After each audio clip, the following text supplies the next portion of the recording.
Welcome, ladies and gentlemen, damsels and dingbats, to Animating Bob. I have tried recording this video already. I recorded like 3 hours of footage. 7 Days to Die is done downloading. Yeah, I messed it up. I went to edit the footage and there was no audio. And, yeah, so that happened.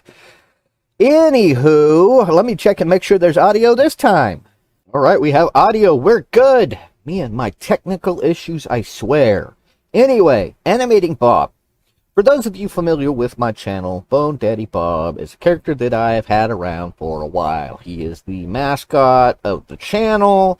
I've experimented with various different forms of art, utilizing him, everything from lip syncing to bad lip syncing to music to the Bone Daddy Bob concert. He started out in a I don't want to say janky. It's decent animating program, but it's very limited in what I could do with it. And he's always complaining that he looks like a bobblehead, which, you know, he kind of does. But I've always wanted to learn how to animate. Now, I don't have access to an animating tablet or, you know, a lot of the stuff you'd need to make, like, what do you call it, like single frame animation, stuff like that. And a lot of the animating programs out there are fairly expensive, well out of my budget, even if my poor computer could handle it.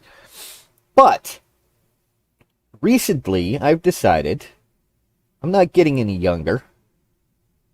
I want to learn how to animate. I want to teach myself how to animate, and I got lucky. Man, I got too many screens open here. And I found a free program for animating called Synfig. And I've been going through the process of teaching myself how to use this program. Now, there are different forms of animation. I'm not touching 3D animation with a 10-foot stick. Not right now. Maybe sometime in the future. But for now, we're just going to start with the basics. This is just 2D animation. Now, there are different forms of animation you can do with Synfig. It's all two-dimensional.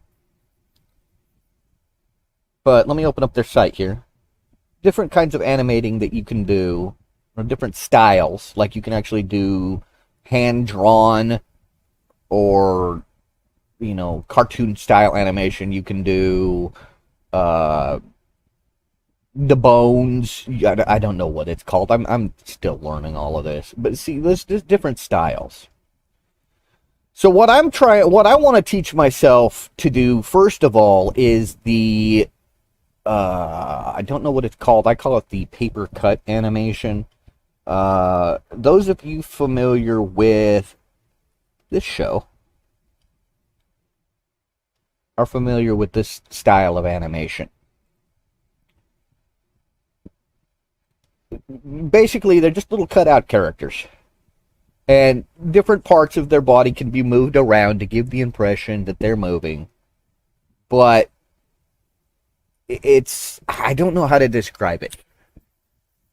As I scratch my cheek and bump my mic.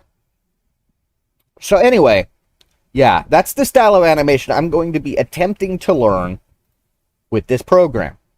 Now,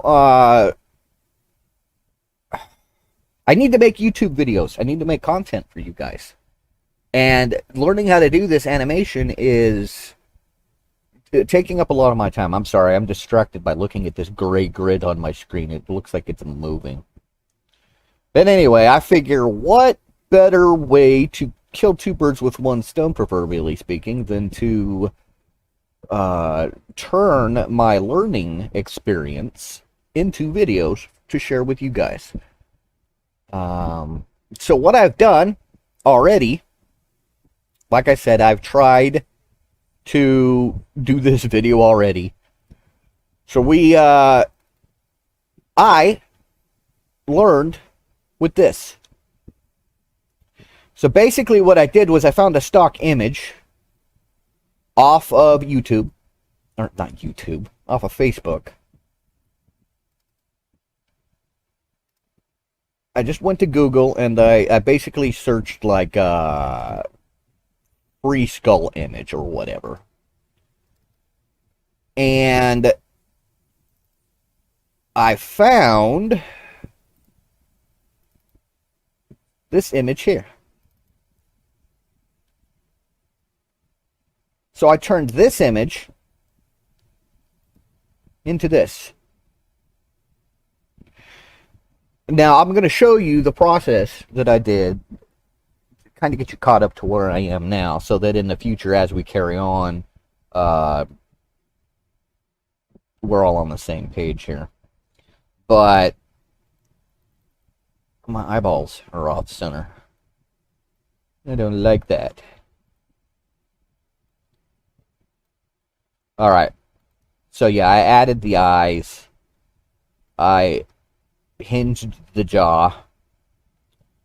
And I've got bones attached to it so that I can animate it.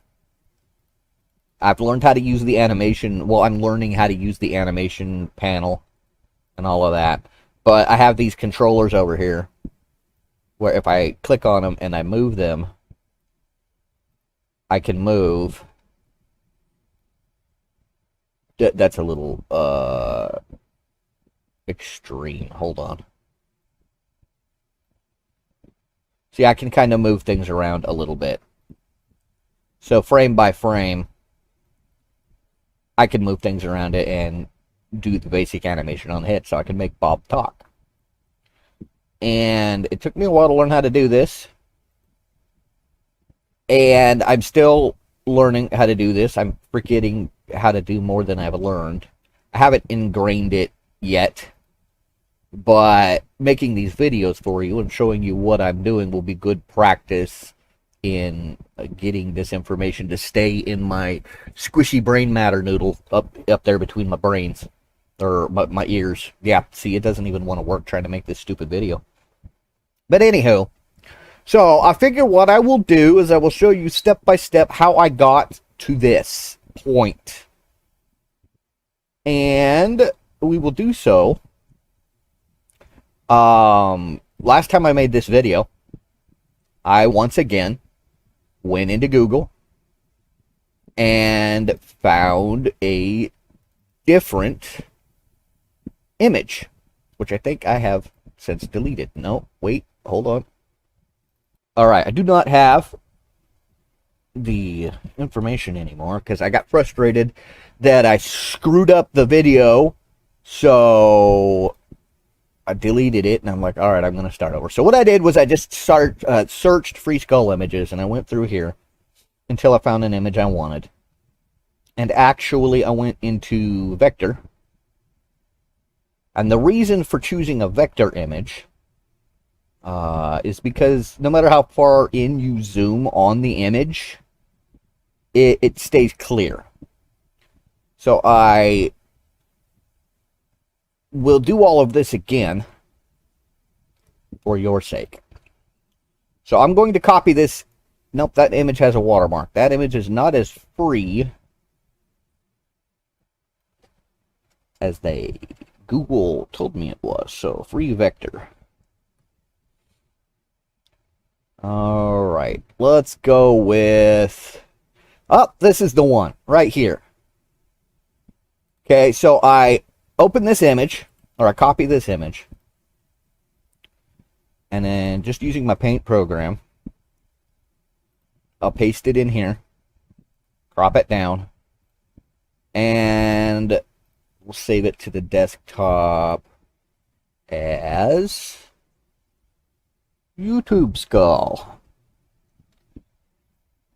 Alright. Now, one of the things that one of the programs I've started learning how to use forgive my desktop. I like Johnny Depp, by the way. One of the programs I've been learning how to use for this is GIMP. Up to the point I started learning teaching myself how to do this animating stuff, I hadn't heard of GIMP, but I had no clue what it was, or what to use it for, or how to use it. So I am just as inexperienced with this program as I am with Fig. So I want to find this image. YouTube skull. Open. Now, keep in mind this is not a tutorial. I'm not trying to teach you guys how to do this. I'm simply showing you what I went through to get to the point I'm at now, so that when the time comes to start doing some other stuff, you guys are caught up to where I am. So I'm going to use this little, this one here, the fuzzy select tool. So I need to turn this into a transparency. Or I don't need to, but I want to turn it into a transparency. We do have a little bit of a watermark here. I could go into paint and clean that up if I wanted to, but I'm not going to bother. So we're going to select the white area outside the image. I'm going to zoom out a little bit so you can get a better view of what's going on here. So I've basically selected the skull. Now I need to invert. See if I can remember how to do that. Select, invert. So now what I'm telling the computer is, or what I'm telling GIMP is, that I'm not actually selecting the skull. I've inverted it, so I am now selecting everything outside of the skull. So it checks these lines, and it everything that does not go across that outer line, it recognizes as its own zone. So now I want to press the delete key. Whoops. That is not. Apparently I need to invert it again.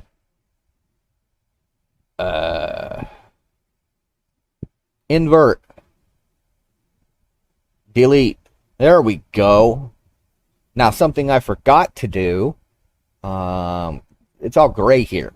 Basically I just deleted the image, but it's not a transparency. I need to go into layers, transparency, add alpha channel.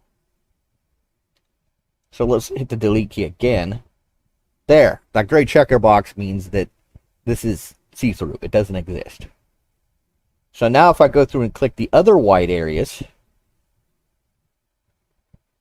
I should be able to click delete, delete, and delete.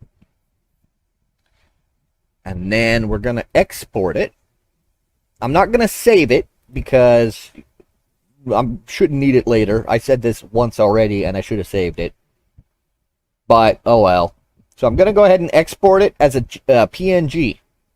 The reason why we export it as a PNG is because that way it'll maintain that transparency we just gave it.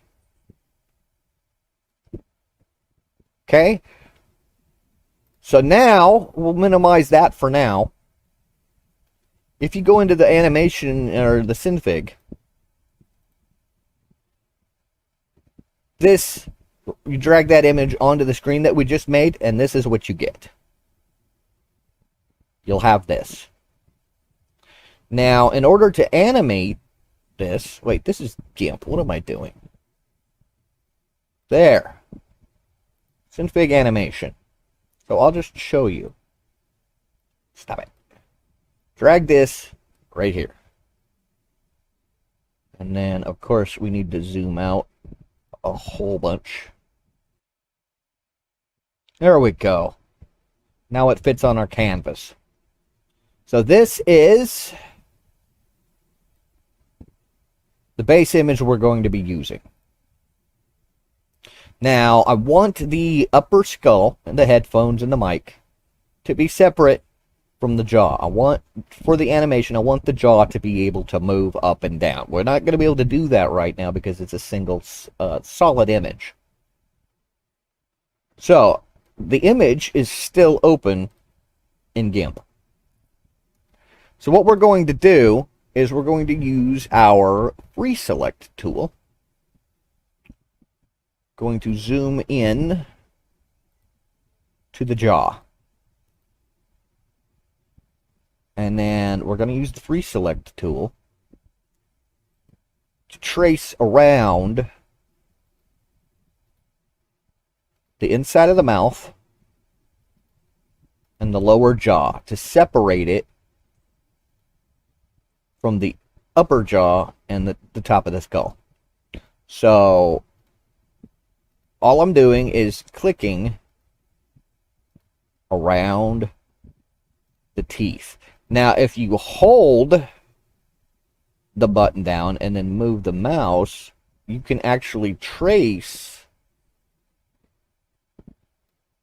But I'm shaky, and I don't want to end up having a hand spasm that sends the line all the way up into the top of Bob's skull. You don't want a shaky surgeon. You just don't. So I'm going to go ahead and do it this way. I don't care if the lines aren't as crisp, or, if the curves aren't as crisp. I'm sure there's a better way to do this. Like I said, I'm just using the methods I've learned so far. As I learn new stuff, I will show it to you, and maybe I'll refine my techniques. But for now, this is what I know. This is what I have done. And that is the point of this video, is to just show you what I've been doing.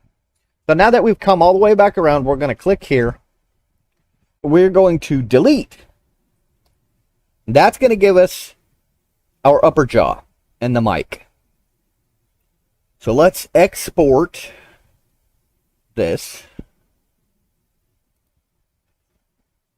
as skull and mic.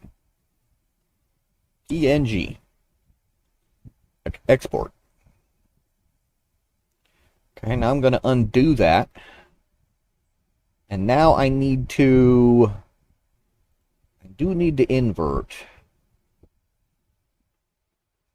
Select invert, not image invert. Now when we delete, it gives us the lower jaw. So we're going to export that as jaw. Export. Okay, we're going to leave this open. We don't need this anymore. But we're going to leave GIMP open because we are going to need to come back into it one more time. So now we have, let's move this over to the side. Not that far. And now if we take the skull and mic, shrink that down.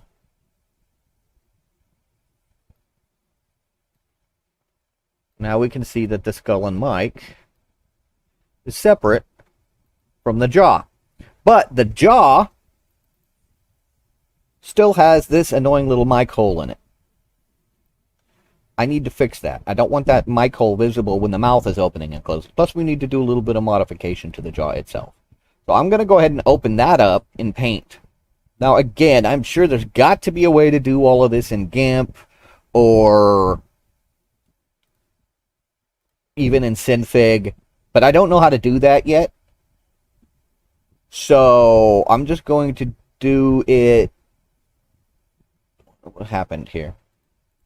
Oh, there we go. We're just going to take care of that in the program that I do know how to use. So I'm going to whistle as I speak. We're going to go ahead and come in and clean up this area.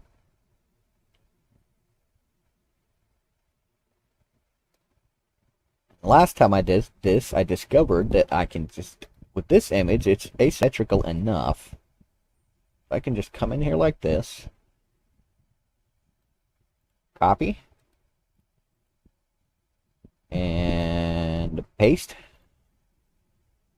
rotate horizontally and make it a transparent, and then just come in here and overlay it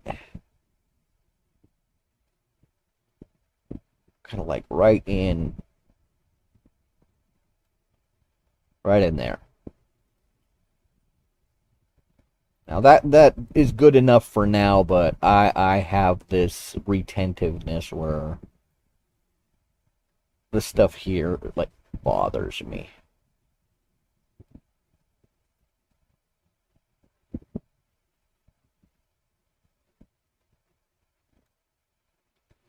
Now, if this was something I was intending on using for more than just illustrating to you guys what I've been up to, I would take my time and do a much better job. But I'm not, so I don't care. That's good enough. Because the jaw's going to be moving up and down.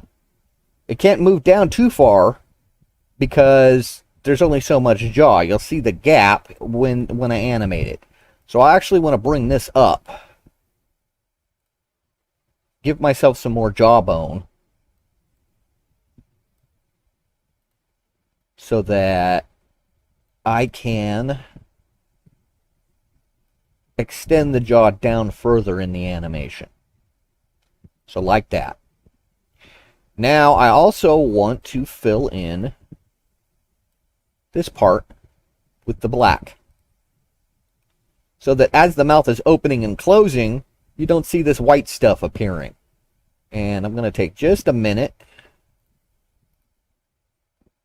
to clean this up just a little bit. I don't want that white line. Whoops. Take out that tiny little piece of stuff there too. Hey, Google said this was a free image. I'm not going to be using this. I'm just using this as an example. I'm not making money off of this, so if somebody has a problem with me using that image, I will blur it out or something. But anyway, so there. Good enough. So we're going to save. Now we're going to go into GIMP and open it back up.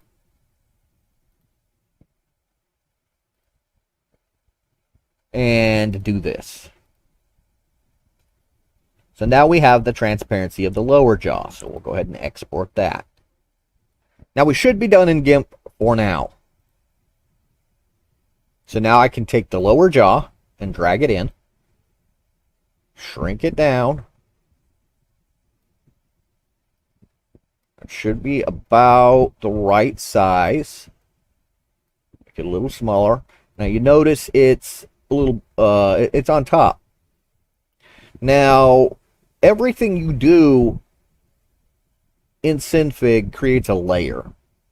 And the most recent layer ends up going on top. So what I need to do is make the jaw PNG a lower layer than the skull and mic PNG. So I can either click and drag, or just having it selected, I just click this down arrow. And now we have a movable jaw. So I'm going to go ahead and line this up because I want the jaw to start closed.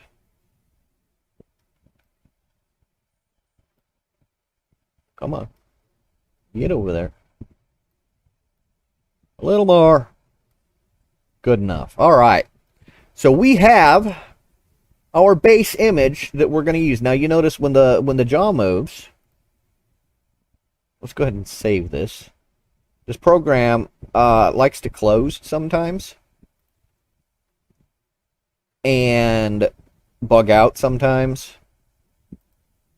And I learned the hard way that if you work for an hour and forget to save and it bugs out, you gotta go do that all again. So I'm training myself to save as often as possible, which is, generally speaking, a good habit to have. But anyway, you notice when I open the jaw, that's too far. I just unhinged his jaw. When I open his jaw, for one, you don't see any of that white stuff that was in here. And the mic overlays on top of the jaw. There's no mic hole. Mic hole.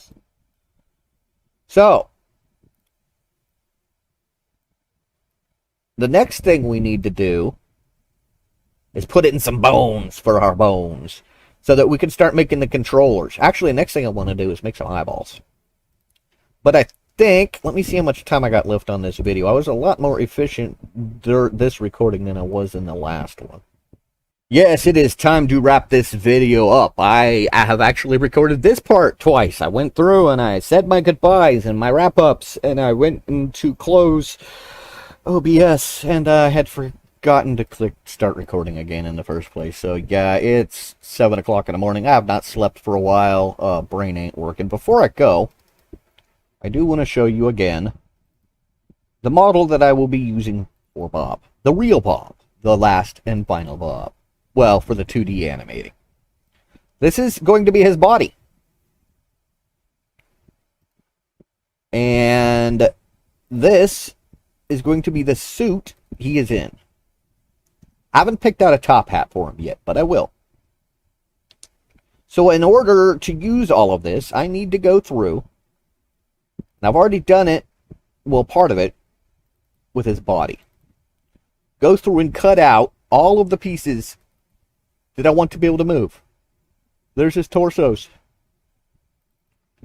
Here's his arms, forearms, and upper arms for each view.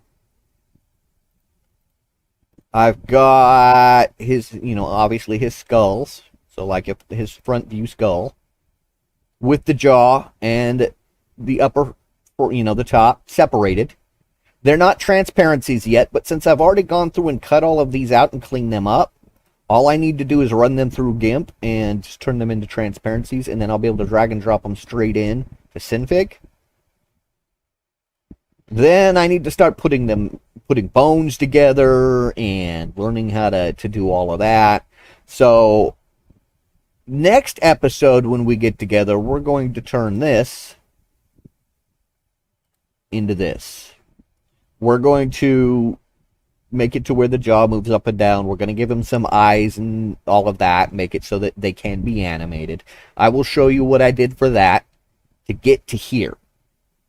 Then, as I go and begin working on the rest of it and learning new stuff, I will make new videos to keep you up to date as to what I have been doing. They may not come out every week, just depending on how long it takes things for, it takes me to absorb new information and understand it. I'm still just making this video. I've forgotten a lot of things, and I had to remind myself. So it hasn't all sunk in yet. It hasn't become habit, but it will. I hope. Cross your fingers. So, until next time, as always, I have been your host, DM Renavion, saying stay safe, have fun, I'm out.